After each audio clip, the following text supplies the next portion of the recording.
Baik, Assalamualaikum warahmatullahi wabarakatuh. Nama saya Rizky Ferdiansyah Wijaya. Saya perwakilan dari kelompok 5 dan mungkin pertama-tama saya ingin memohon maaf eh, kepada dosen yang bersangkutan. Awalnya kami melaksanakan presentasi kami secara keseluruhan bersama dengan dua anggota lainnya. Namun qadarullahnya kami tidak bisa melaksanakan tersebut dikarenakan ada hal-hal yang tidak bisa kami hindari, sehingga diputuskan agar salah satu dari kelompok kami yang menjelaskan seluruh materi yang akan dipresentasikan. Baik, langsung kita mulai aja. Judul materi dari kelompok 5 adalah perkembangan kognitif peserta didik. Dan seperti biasa, kita mulai dari pengertian. Di sini sudah saya cantumkan dua dua dua eh, pengertian kognitif menurut para ahli dari sekian banyak eh, pengertian yang sudah kami cantumkan di makalah. Namun hanya kami namun kami hanya cantumkan dua agar tidak terlalu lama. Di sini menurut Myers, kognitif merujuk kepada semua aktivitas mental yang bersangkutan dengan pemikiran dan juga ingatan, berpikir dan ingatan. Itu menurut Myers. Oke, ini agak-agak mirip ya, agak-agak mirip, mungkin pronunciasinya agak berbeda. Mohon maaf kalau sekiranya saya sedikit salah. Salah dalam uh, penyebutannya. Di sini berpikir atau kognitif adalah aktivitas mental yang berkaitan dengan proses pemahaman informasi komunikasi. Yang aktivitas mental ini termasuk eh, logika dan terkadang hal yang berlainan dengan logika, eh,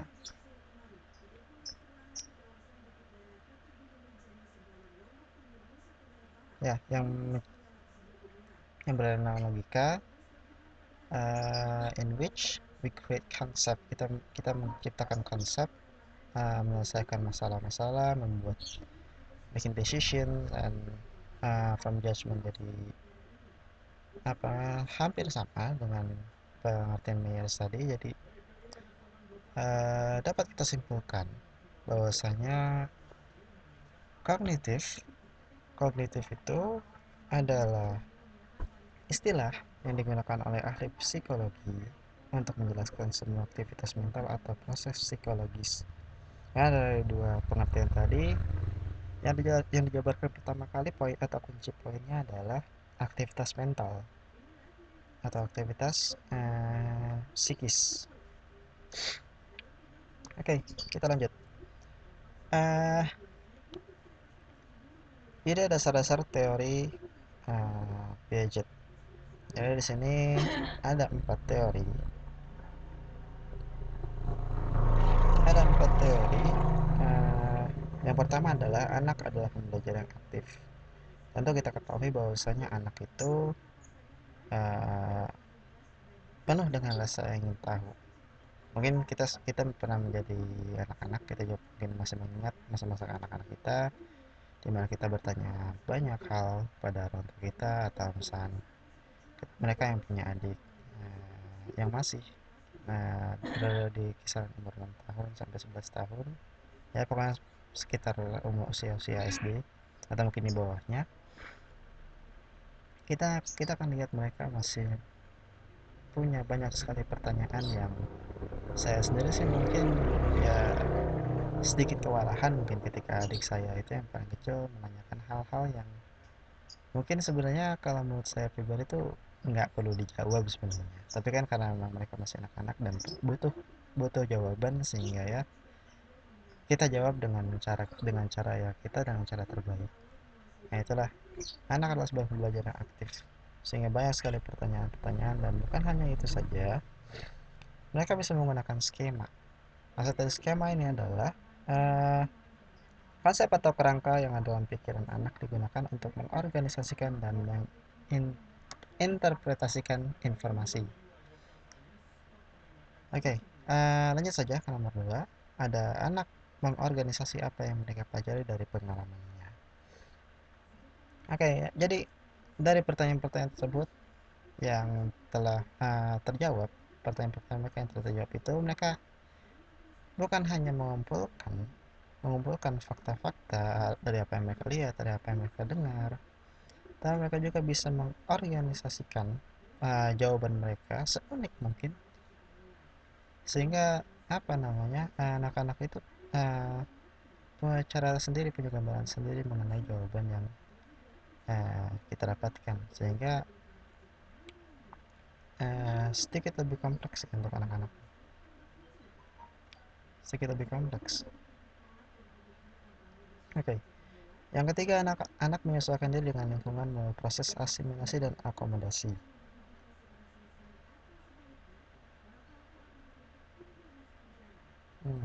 Ya, uh, proses asimilasi ini terjadi ketika seorang anak mendapatkan pengetahuan baru yang apa namanya, yang baru dia temui. Sedangkan akomodasi itu sendiri adalah apa namanya, menyesuaikan. Jadi si anak itu menyesuaikan dengan informasi baru itu. Si anak menyesuaikan antara informasi baru itu dengan hal yang pernah ia rasakan sebelumnya. Itu. Dan yang terakhir, proses ekuilibrasi menunjukkan adanya peningkatan ke arah bentuk-bentuk pemikiran yang lebih kompleks. Oke, di sini menurut Piaget sendiri, ketika anak melalui proses penyesuaian asimilasi dan akomodasi, sistem kognisi anak berkembang dari satu tahap ke tahap yang selanjutnya, sehingga kadang-kadang mencapai keadaan equilibrium, yaitu keadaan seimbang antara struktur kognitifnya dan pengalaman di lingkungannya. Jadi ekuilibrasi itu adalah proses yang seimbang antara asimilasi dan akomodasi tersebut, menurut Piaget. Oke, kita langsung saja lanjutkan. Di sini ada proses perkembangan kognitif. Ini berdasarkan teori, masih teori perkembangan Piaget. Yang pertama adalah tahap sensorik motorik di usia 0 sampai 2 tahun. Jadi eh, menurut Desmita dikatakan bahwa bayi bergerak dari tindakan refleks instik inst, instinktif saat lahir sampai permulaan pemikiran simbolis. Nah, jadi masih merasakan sensor. Bahwasanya si anak itu, menurut si Desmita itu, anak itu bergerak dengan cara refleks. Mereka menggerakkan kaki itu karena refleks sampai pembiasaan. Sampai ketika dewasa itu menjadi sebuah kebiasaan bagi mereka. Mengelipkan mata, tidur, kemudian hal-hal yang dilaksanakan oleh bayi itu menurut Smita itu adalah gerakan refleks dari bayi, dari si anak. Oke, lanjut tahap praoperasional. Nah, pada tahap ini anak-anak mulai menginterpretasikan segala hal yang ia lihat, segala hal yang ia dengar, segala hal yang ia rasakan itu dengan kata-kata.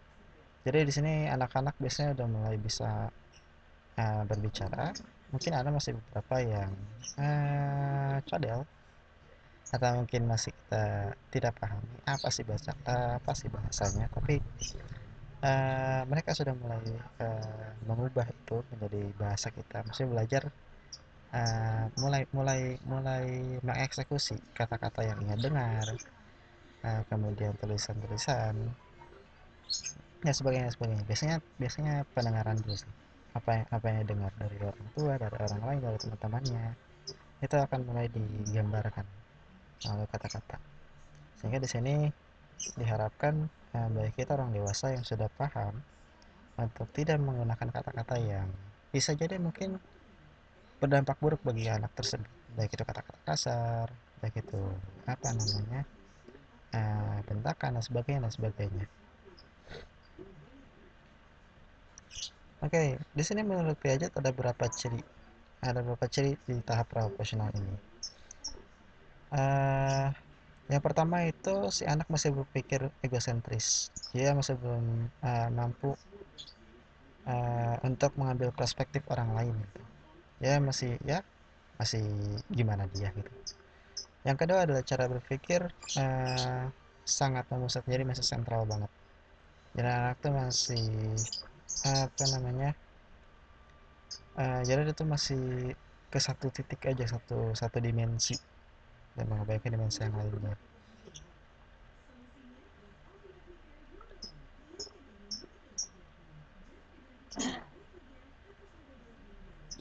Yang ketiga, si anak ini tidak dapat dibalik. Maksudnya untuk mengatakan apa, ketika kita bilang jangan pasti bakal apa namanya apa namanya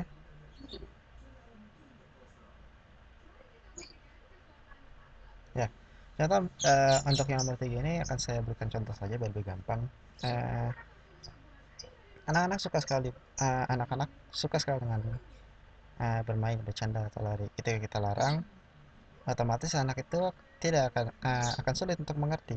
Kalau misalnya kita bilang jangan jangan bercanda, jangan main, jangan lari-lari, dan sebagainya, si anak itu tidak akan melaksanakan apa yang kita perintahkan karena itu proses pembalikan.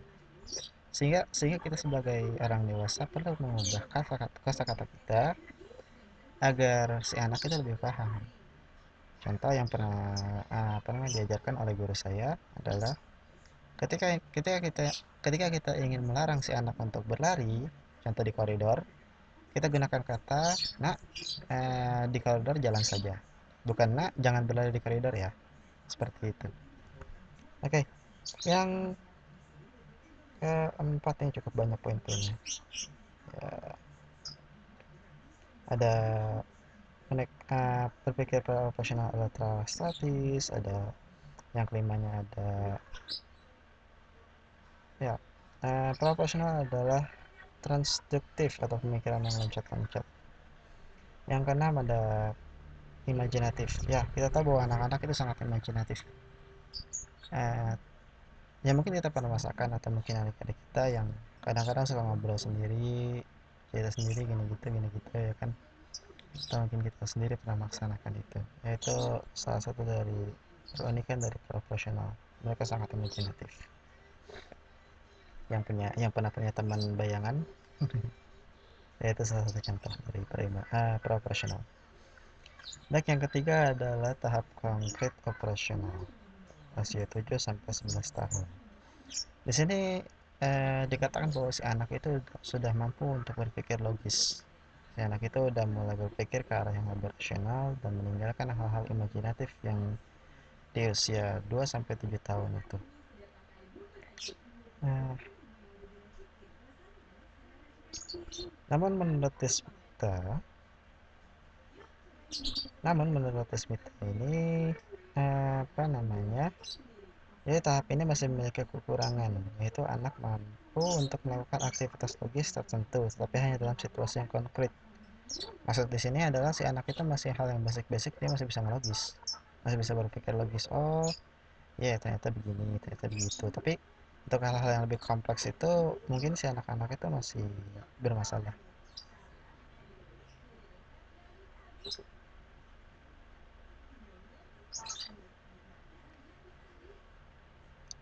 Jadi untuk agak apa namanya sih ya, jadi kita perlu bukti konkretnya dulu, bukti bukan hanya verbal.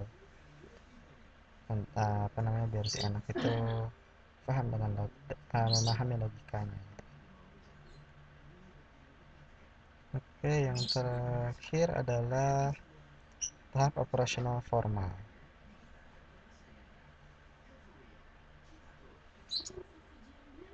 Hmm, Oke, di sini di tahap ini udah bukan anak-anak lagi berarti, sudah masuk masa remaja. Jadi mereka sudah mulai lebih abstrak, logis, dan lebih idealistik. pada tahap ini, pada tahap operasional formal dari 11 tahun sampai dewasa. Dan menurut uh, Joe Safira dalam blognya, ia mengatakan bahwa tahap operasional formal mencakup dua hal, yaitu sifat deduktif hipotesis, yakni ketika si anak mendapatkan masalah, uh, mereka sudah mampu membentuk strategi-strategi penyelesaian masalah dengan hipotesa-hipotesa yang mereka buat dalam pemikiran mereka. Jadi si anak tuh udah mulai tahu gimana caranya untuk menyelesaikan satu kasus atau satu masalah yang ia hadapi. Gitu. Dan yang kedua adalah berpikir operasional formal, juga berpikir kombinatoris. Nah, di sini si anak udah mulai bisa uh, apa namanya, bukan hanya berpikir logis dengan hal-hal yang sepele, tapi dengan hal-hal yang mungkin lebih kompleks lagi, itu sudah mulai bisa, sudah mulai bisa lebih ilmiah. Uh,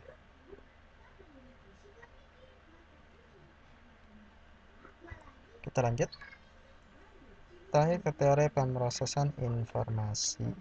Di sini menurut Ziegler dan Stevenson, ya, ada 3 poin yang sudah saya cantumkan di PowerPoint. uh, ya, 3 poin asumsi umum pemrosesan informasi. Yang pertama, pikiran dipandang sebagai suatu sistem penyimpanan dan pengembalian informasi. Yang kedua, individu-individu memproses informasi dari lingkungan. Yang ketiga, terdapat keterbatasan pada kapasitas untuk memproses informasi dari seorang individu.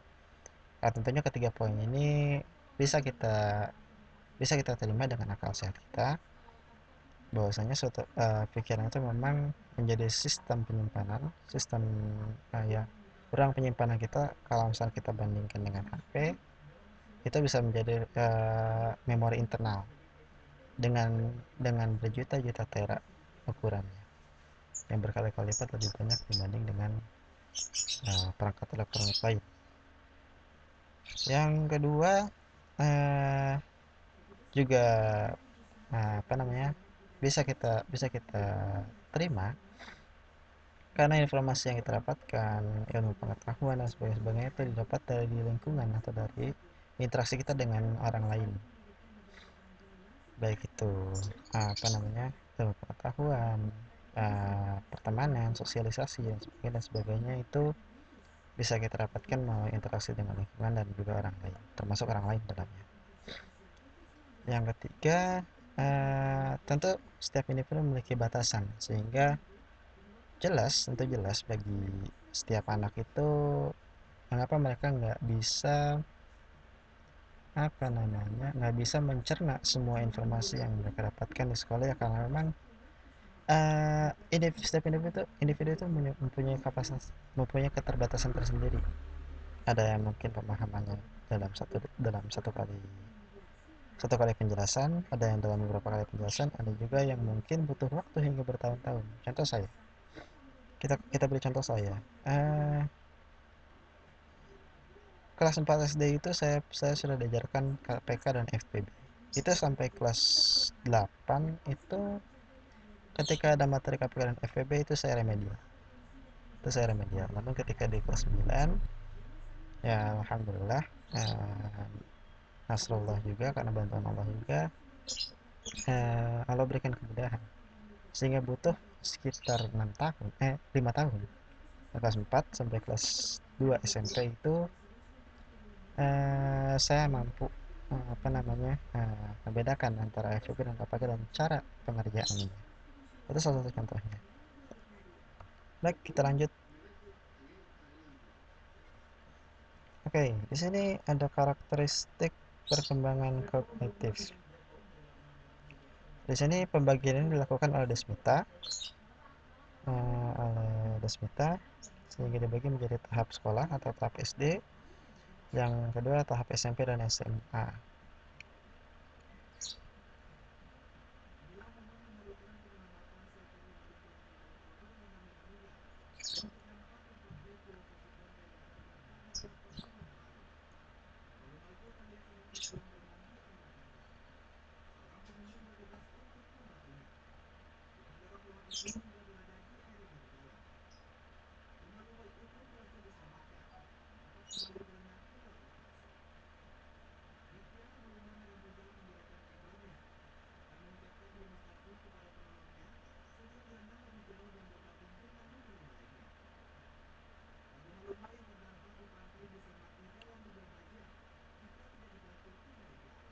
Oke, dalam OSIS sekolah atau sekolah dasar ini apa namanya?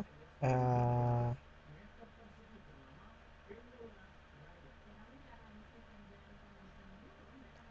Menurut Johnson Medeiros, eh ada tiga macam proses yang disebut dengan operasi-operasi pada usia sekolah dasar ini, yaitu operasi negasi, resiprokasi, dan identitas. Kita mulai dari negasi dulu. Negasi,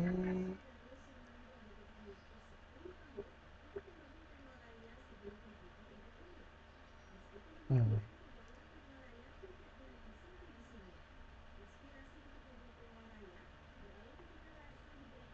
Oke, jadi di masa negasi, pada proses negasi itu, biasanya anak-anak pada masa pra-operasional itu hanya melihat keadaan permulaan dan akhir dari deretan benda.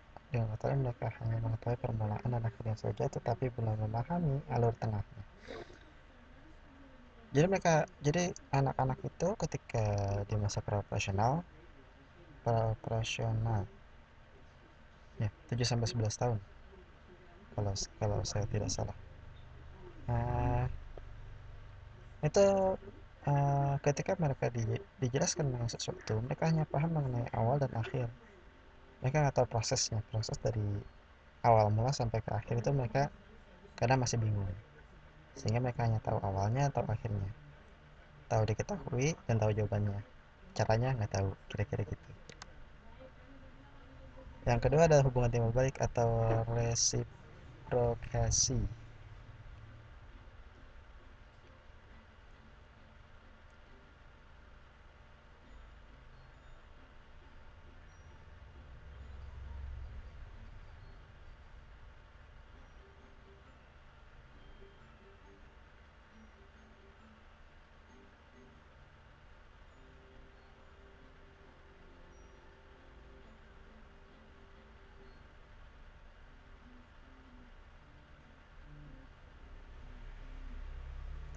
Dan yang ketiga ada identitas. Ya, ada hubungan timbal balik dan identitas. Ada negasi. Jadi ada 3 poin tadi, ada negasi, hubungan timbal balik dan identitas. Untuk timbal balik sendiri, apa namanya?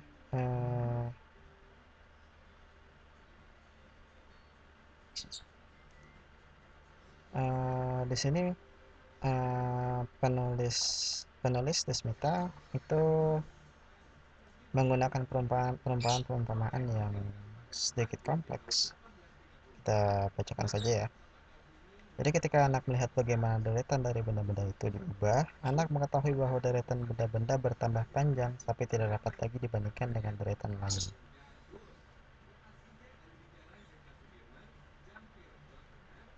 Jadi ya seperti itu. Mungkin uh, apa namanya? Mungkin teman-teman yang uh, tahu mengenai hubungan timbal balik atau timbal balik yang lain itu bisa dikemukakan. Yang identitas masih sama. Desmita sendiri apa namanya menggambarkan apa namanya proses identitas ini menjadi lebih apa namanya mungkin lebih mudah untuk dipahami bagi beberapa orang. eh, Menghubungkannya dengan konsep-konsep matematika Desmita sendiri.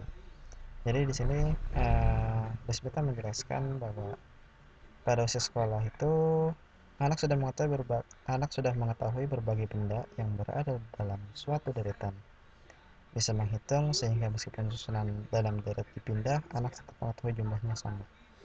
Kalau misalnya kita apa namanya kita sediakan urutan angka, contoh 1357. pada 1357 itu kalau misalnya sekiranya dijumlah akan sama ketika kita kita sorry ketika kita siapkan 1 tambah 3 tambah 5 tambah 7 itu akan sama hasilnya dengan 1 tambah 5 tambah 3 tambah 7. Ya, anak sudah tahu karena meskipun posisinya berbeda itu tidak akan mempengaruhi hasil dari penjumlahan tersebut. Itu dari identitas. Maksudnya pemahamannya itu dikaitkan dengan matematika untuk plus sendiri.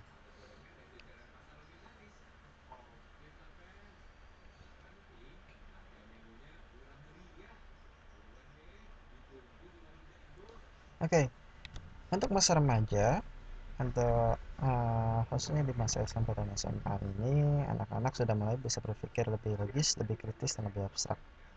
Sehingga mungkin kita beberapa tahun lalu itu ketika di SMA sudah mulai diajarkan tentang cara berpikir kritis atau berpikir lebih abstrak, lebih konkret lagi.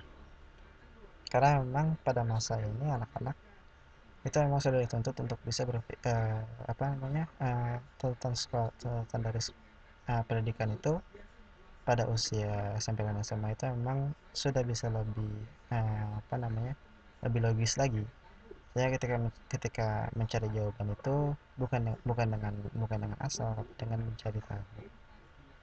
Seperti itu.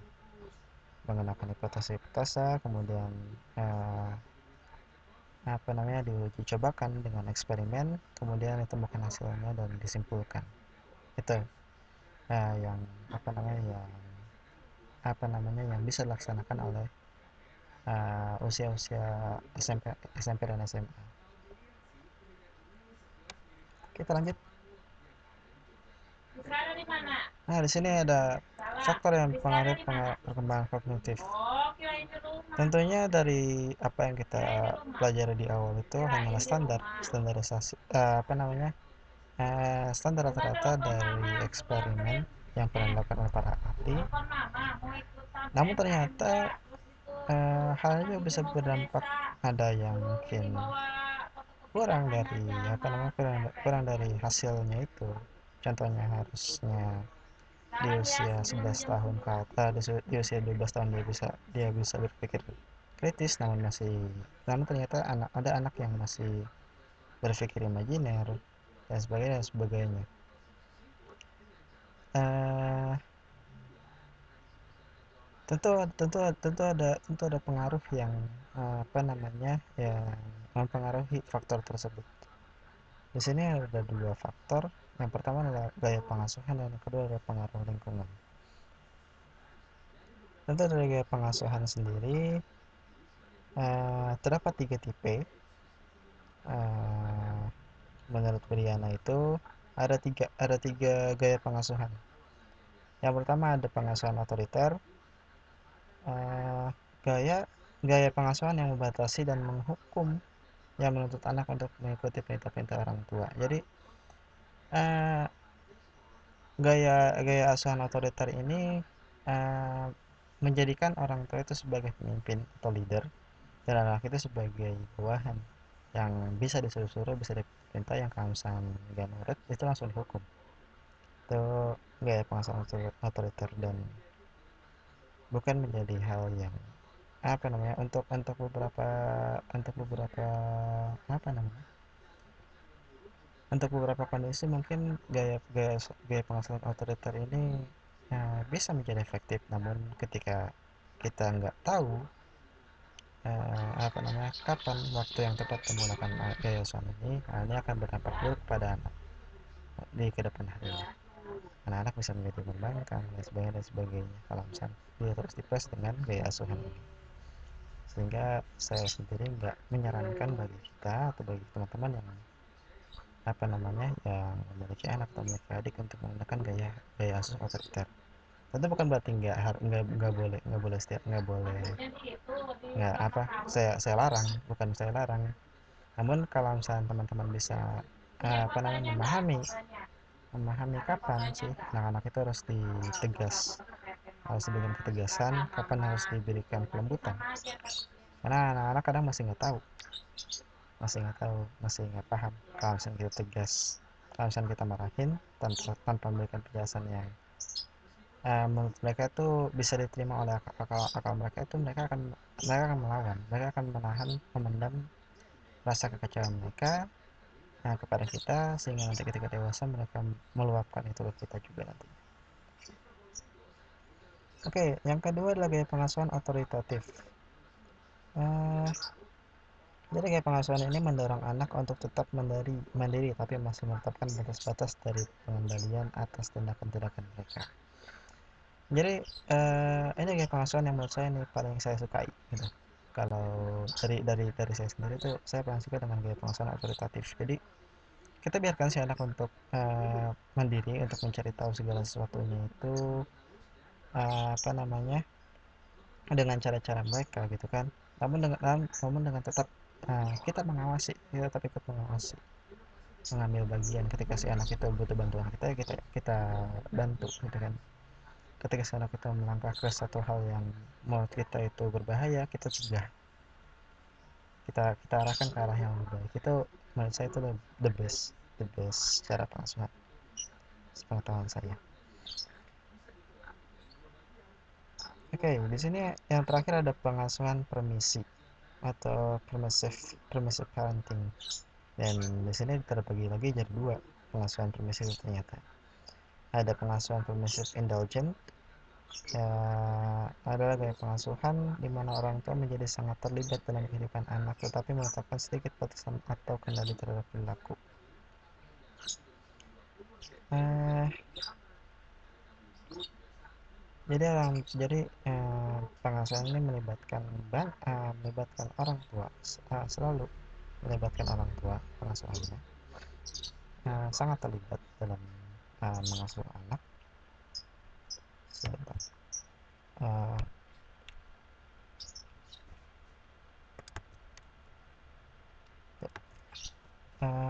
orang tua di sini sangat terlibat mengenai perkembangan anak, asuhan anak. Namun apa namanya, tidak begitu terikat mengenai perilaku, perkembangan perilaku.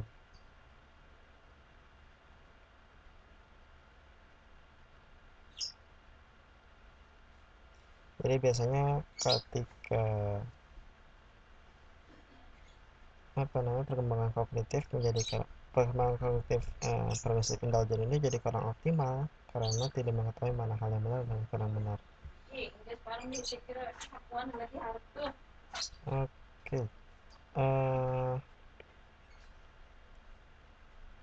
jadi nanti si anak-anak itu jarang menaruh hormat pada orang lain, sehingga maksudnya orang tua itu tidak ikut ambil penting dalam hal apa namanya, dalam hal apa namanya, kalau kata kalau bahasa kita itu tata krama atau sikap. Jadi mereka ikut dalam hal fisik, tapi untuk tingkah laku itu orang tua lebih ke arah bebas, melepas. Yang kedua ada permissive endeavor. Pengasuhan permissive endeavor itu gaya pengasuhan di mana orang tua itu nggak terlibat sama sekali dalam kehidupan anak. Jadi si anak itu dibiarkan bebas, kayak apa namanya, kayak ya hewan apa ya ini ya, yang kayak penyu, ya ketika si penyu itu menetas, anak penyu itu menetas, ya udah anak penyunya itu udah tinggal apa, ketika si ibu itu melahirkan telur, nyiapin sarang, selesai, ibunya ninggalin dia. Ketika itu lahir, dia harus bisa dia akan ke sendiri gitu kan. Nah, kira-kira gitu kalau untuk permissive endeavor. Itu untuk gaya pengasuhan. Dan yang kedua itu pengaruh lingkungan. Dan tentunya kita ketahui bahwasanya lingkungan itu dapat mempengaruhi sikap atau perkembangan kognitif anak. Eh, Ketika lingkungannya itu mendukung si anak, mendukung mendukung perkembangan kognitif, bukannya kognitif sebenarnya, kognitif dan juga mungkin secara fisiknya, dan hal yang lain-lain, sosialisasi dan sebagainya. Eh, Ketika memang itu baik, si anak akan berkembang dengan sangat pesat kognitif. khususnya di bidang kognitif karena kita sedang uh, membahas tentang kognitif ini. Si anak itu akan berkembang kognitifnya dengan sangat pesat dengan baik. Namun ketika lingkungannya itu tidak mendukung, masyarakatnya mungkin terlihat acuh tak acuh dan sebagainya, eh, apa namanya eh, masyarakatnya itu ada masyarakat yang mungkin kasar dengan perlakuan pada saat anak itu kurang baik, itu bisa mempengaruhi hal kognitif. Oke, di sini mungkin nggak saya tuliskan, nggak saya tuliskan. Eh, ada tips, ada beberapa tips menurut Wiryana itu, tips untuk mengembangkan kemampuan kognitif pada anak. Di sini diberikan 3 tips oleh Wiryana. Yang pertama adalah asupan gizi. Tentu konsumsi itu menjadi hal yang penting bagi kita. Karena apa yang akan kita makan itu akan mempengaruhi apa yang akan kita maaf, akan mempengaruhi apa yang kita lakukan.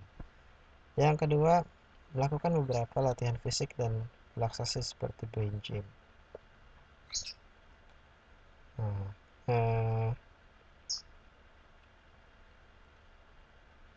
latihan fisik juga tentu bisa mempengaruhi perkembangan kognitif. Fisik di sini